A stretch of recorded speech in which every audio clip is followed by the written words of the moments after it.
We want the passport administration in our country to become a 24-hour operation. So this year,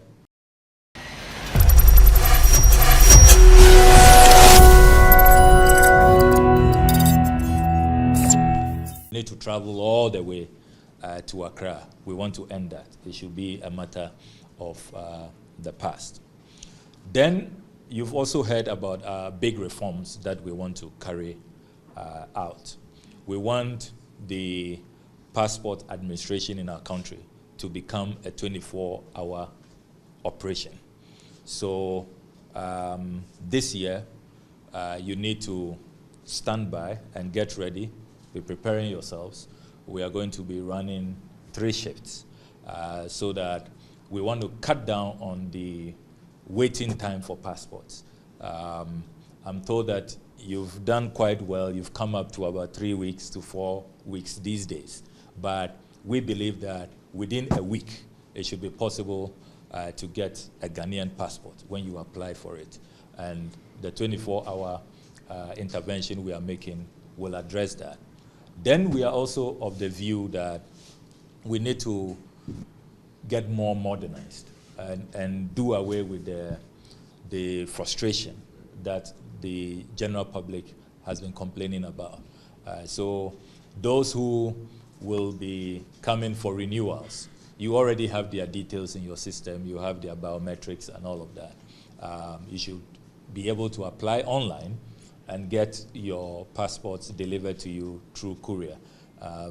All of this, stress in trying to access passport application center and then coming back for your passports in a modern era, 21st century, we cannot still be doing that.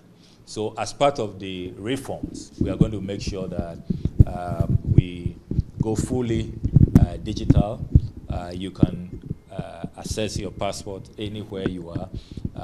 And then it is only those who, if the passport administrators determine that there's a need for some fiscal assessment, some interview to be sure that you are truly a Ghanaian and you qualify, or there's some query that has been raised and they want to assess that. Because remember that this is also a security matter, and we must make sure that our passports do not get into the wrong hands. Then it is those people who may have to have some physical contact. But even then, once you have satisfied yourself that these are Ghanaians who merit a Ghanaian passport, then it should be possible to have the passports delivered to them.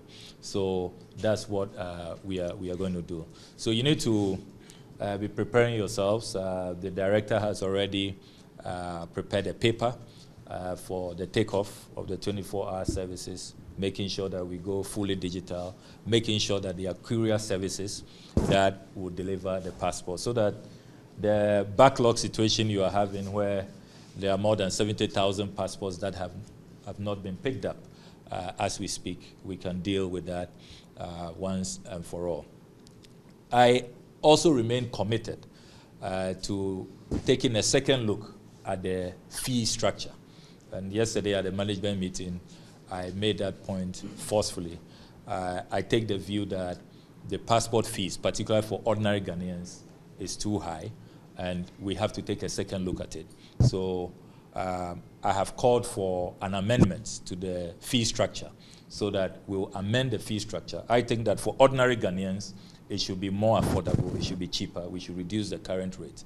Then what we can do is to increase the rates for those in the special category, frequent travelers, business people who even need a fatter page booklet, probably 42 or 48 pages, or even if we want us to do 52 pages for them, and then expedited premium service. So they will pay more and they are happy. There are some people in Ghana, some few elites who wouldn't mind whatever figure you put before them. Once the service is guaranteed, premium, good time, few hours, special treatment, they will then pay what they want to pay to subsidize the ordinary folks who have been complaining about the new fees that was introduced a few months back.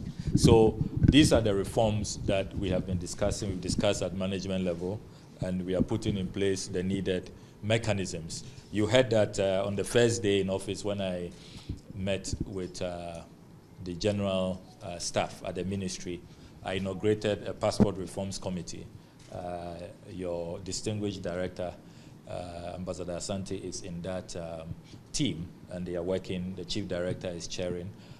It's a high profile team. We have membership from the NIA because we want to see how we integrate.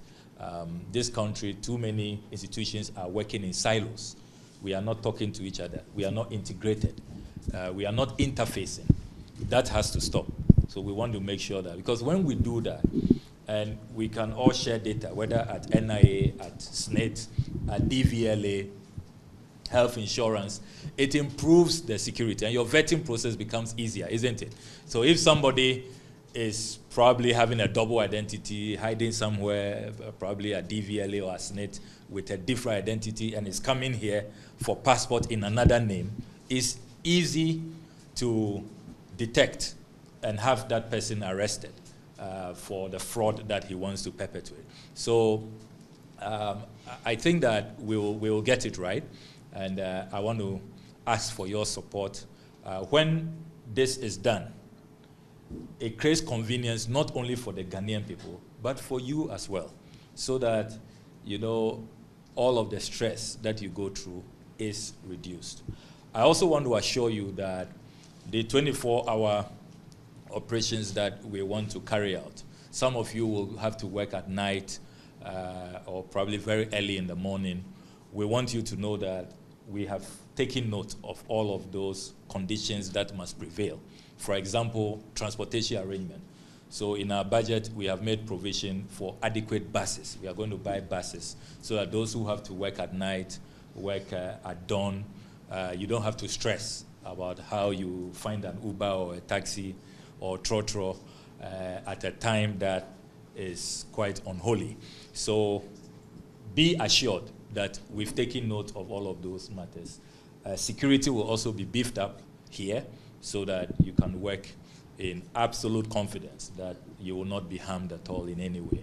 So these are the ideas we have, and we are working assiduously. Finally, I want to also assure you that the transition, you know, we've come a long way. It used to be machine-readable passports, then we moved to biometric passports. Now we are transitioning to chip-embedded passports. And the former president commissioned a project which has started in 2016. I don't know why it took us so long. But we remain committed to the chip-embedded passports arrangement consistent with the ICAO standards. So stand by. We will soon be doing the transition. There's a cabinet meeting tomorrow, and we have presented a cabinet paper. We want to get the blessing of the new cabinet that we can roll out, and this is the date that we are looking at, so that we can now fully transition from biometric to the chip embedded. So we are all in this together. Please know that as staff, I operate an open door policy. Staff of the Foreign Ministry do not need appointments because we are in this together. We are colleagues on the battlefield, seeking to make our country better. So if there is any matter that requires urgent attention, any idea you have, being in the field, because I cannot claim to really understand passport administration, passport management, more than you who does the work on a daily basis and has done this for many years. So feel free. You can approach me anytime. I keep an open door policy for staff so that we can work together to achieve these reforms. And once we are successful and every Ghanaian is happy, and we have eliminated those Goro boys and all of those who give us such a bad name, then I'm sure that we can all bask in the glory and share with the successes and the praise that will come from Ghanaians. So this will be our first part, except if director wants to add a thing or two, or if the media has any question. If not, the media can excuse us, and then we'll have a few minutes. I want to hear